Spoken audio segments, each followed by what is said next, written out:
Hi, I'm Tae Kang of Harbor Freight Tools for Schools, and I'm excited to talk to you today about connecting with younger students interested in the skilled trades. Over the past 7 years of operating the Harbor Freight Tools for Schools Prize for Teaching Excellence, we have been remarkably impressed by the incredible work teachers do to develop the next generation of skilled trades workers, starting with recruiting students in middle school, to build relationships and open the eyes of young people to see the value in working with their hands, heads, and hearts. As high schools prepare to go from teaching Gen Z to meeting Generation Alpha, I'm excited to introduce Evin Jarrett, a skilled trades teacher at Mayfair School in Philadelphia, who will share his experience and wisdom in how to best engage and communicate with your next generation of students. My name is Evin Jarrett. While I was in college, I was working with a contractor in Chestnut Hill, and I fell in love with the trades. I worked as a carpenter's helper, worked with your hands, tools. I just fell in love with it, and I just wanted to learn more. I was eager to learn more, and like in my classroom, I don't ask the students to do anything that I haven't done. I was a former high school teacher. I taught high school for 4 years. At the time in Philly, they're trying to start a middle school program. I said, CTE in middle school? I never heard of nothing like that. And me being the crazy guy that I am, I said, all right, since it's the only one, let me go do it. So I applied for it, got the position, and it was great. Our former principal, Dr. Larry, he was like Phil Jackson. I was Michael Jordan. He gave me the ball, and we've been winning ever since. I can have up to 5 to 6 different languages at one time. This is the melting pot. All my students are engaged in here. Majority of my class is female young ladies. We have a great time. Everybody's engaged working, and it's my classroom. When you see it, it's just a community classroom. Everybody's willing to help each other. This is the Mayfair experience. You will never see nothing like this again. I think right now we have to engage the students a lot earlier. There's a gap where we're losing a lot of students.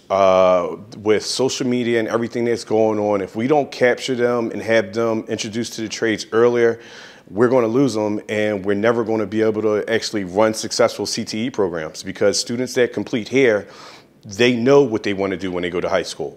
They know, instead of a high schooler now deciding, okay, I'm in 10th grade, let me figure out what I want to do. When my students leave here, they know they want to pursue carpentry. They know they want to go for masonry. They know they want to be a plumber.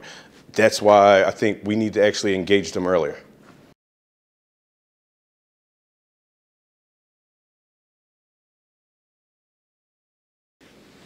I would describe today's middle school students as hungry, eager, and excited about the trades.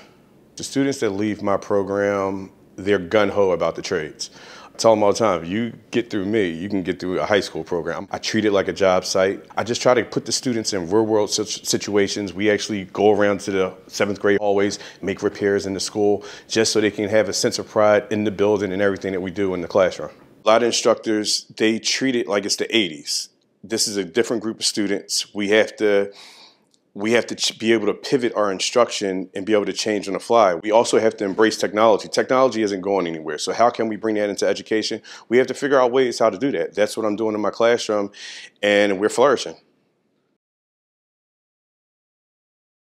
With Generation Alpha, they love the technology, but they're tired of it. What I started doing is, whatever they're doing around the building, I'm going to do the total opposite. And so now what's happening now is, even with my homework, I used to have Google Forms where the students used to have to type on a form.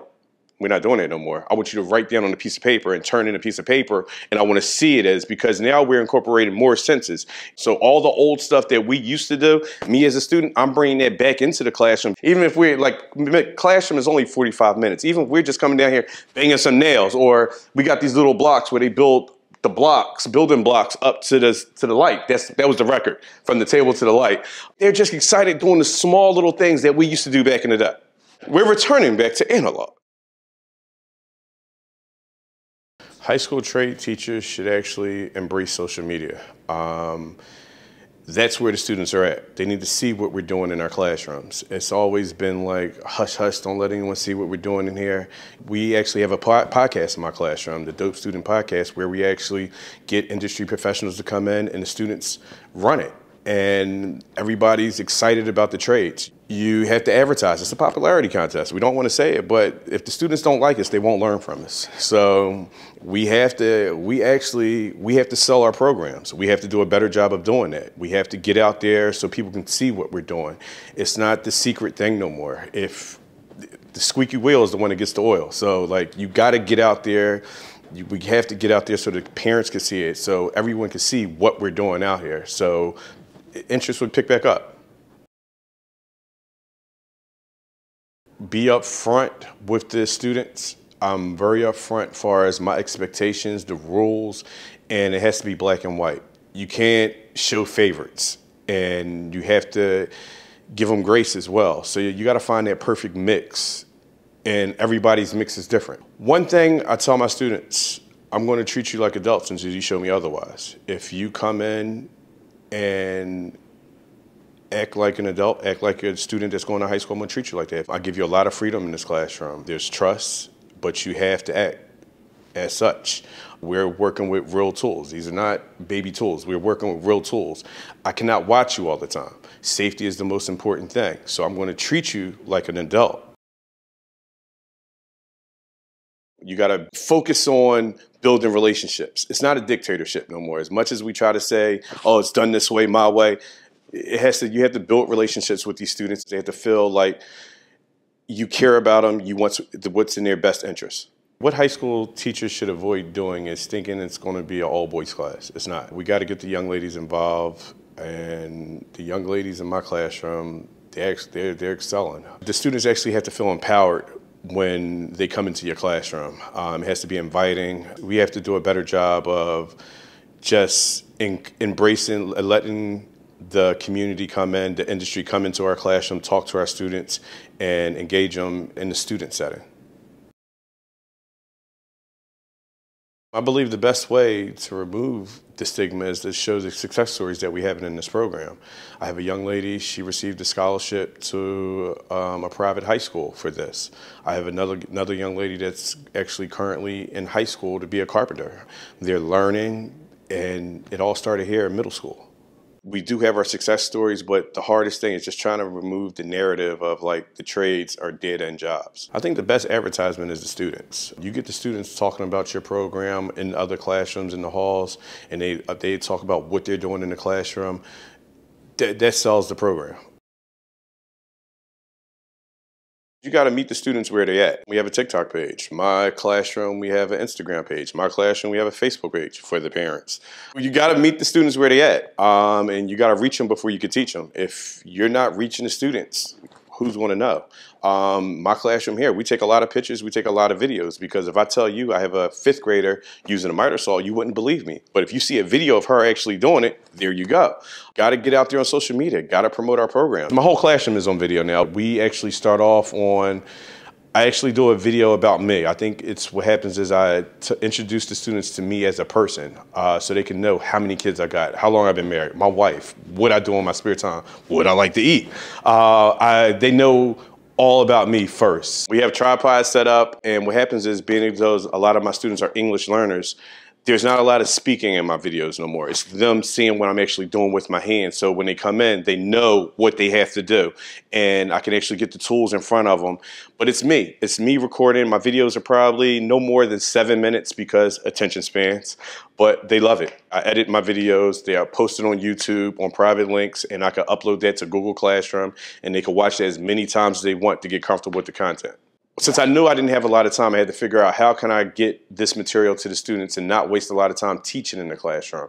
So I came up with the idea, okay, let me record my lessons. I split myself in half, because now you can actually take me home, watch me teach the lesson in your bed, the comfort of your own bed, outside. So now you can get my homework done, and it's worked out wonderful.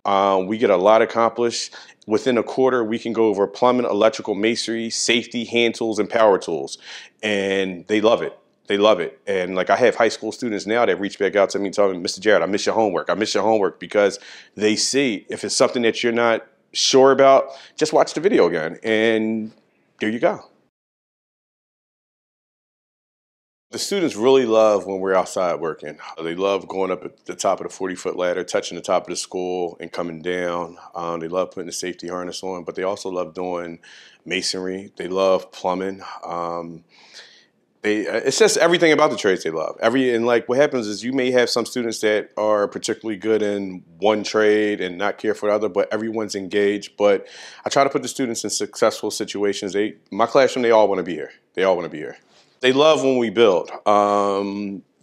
Starting off in the beginning of the year, we had an electrical house where the students were able to install electrical outlets and electrical circuits. We have the electrical room where we actually store all of our electrical supplies. And right in front of that, we have our bathroom that my students built the second quarter. The toilet flushes, they did the cold and hot water supply, and they did the drain waste vent. And actually, that's what we use that as a talking point to discuss how the drain waste vent system needs to be vented. So all the hands-on projects, they love it here. If it's hands-on, they love it. With the mobile shop class, that allows me to go around the city of Philadelphia, New Jersey, or whatever, and offer free shop classes during the summer months. Everything is paid for out of my pocket. I don't feel like I'm at work when I'm here doing this. This is a labor of love, and I enjoy what I do. We just recently were at Wagner Middle School this past Saturday. I took 3 young ladies there, and we get a lot of support in my program, so I think we need to pay it forward and actually let students have the opportunity to learn with their hands. I think what happens is there's a stigma in the trade saying that it's for dumb people, it's a dead-end career. No, we're trying to remove that stigma in here, and to actually, for me, it was great for me. My heart was full because I was actually watching my students teach, and I'm just walking around taking pictures on my phone. And the students were engaged, and everybody had a great time, and it was excellent. It was excellent for the program, it was excellent for the district, and it was excellent for my students to actually being able to give back. I had the unions, industry professionals come in, and everybody was there promoting the trades.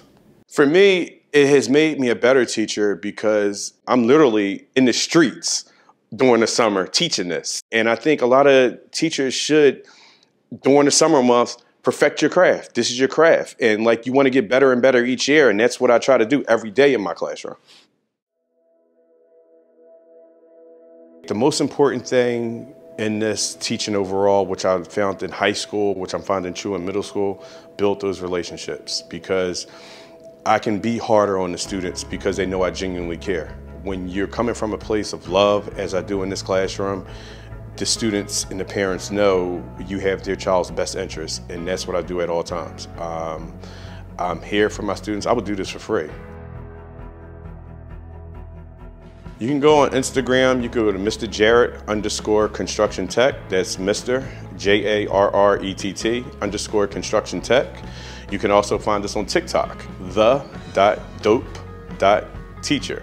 And then our last one, you can Google us on the Dope Student Podcast, and you can find all of our episodes with the industry and see us there. Thank you so much for joining us today. So now let's get to work.